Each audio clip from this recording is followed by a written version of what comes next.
இறைவனுக்கு குழந்தை இருக்க முடியுமா அப்படின்னு கொஞ்சம் திங்க் பண்ணி பாருங்கள். தயவு செஞ்சு இந்த வீடியோவுக்காக என்னை கடிக்க வந்துடாதீங்க.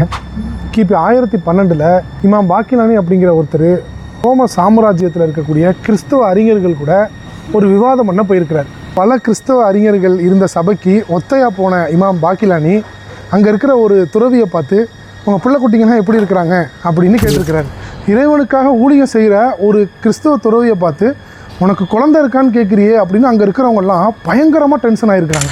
இறைவனுக்காக ஊழியம் செய்கிற ஒரு துறவியை பார்த்து குழந்தை இருக்கான்னு கேட்டதுக்கே இவ்வளோ கோபமாக வரீங்களே, நீங்கள் இறைவனுக்கே குழந்தை இருக்குன்னு சொல்கிறீங்களே, இது இறைவனை எவ்வளோ கோபமூட்டக்கூடிய செயல் அப்படிங்கிற கேள்வியை இமாம் பாக்கிலானி கேட்டிருக்காரு. இதுக்கு பதிலாக தான் இறைவனே இறுதி வேதம் குரானில் சொல்கிறான், கருணை மிக்க இறைவன் தனக்கு ஒரு குழந்தையை ஏற்படுத்திக்கிட்டான் அப்படின்னு சொல்கிற இவங்களோட ஸ்டேட்மெண்ட் இருக்கே, இது வானத்தை உடைச்சிடுற அளவுக்கு, பூமியை பிளந்துடுற அளவுக்கு, மலையெல்லாம் தூள் தூளாக நொறுங்கி போகிற அளவுக்கு அவ்வளவு அபத்தமான ஸ்டேட்மெண்ட்டு அப்படின்னு சொல்கிறோம்.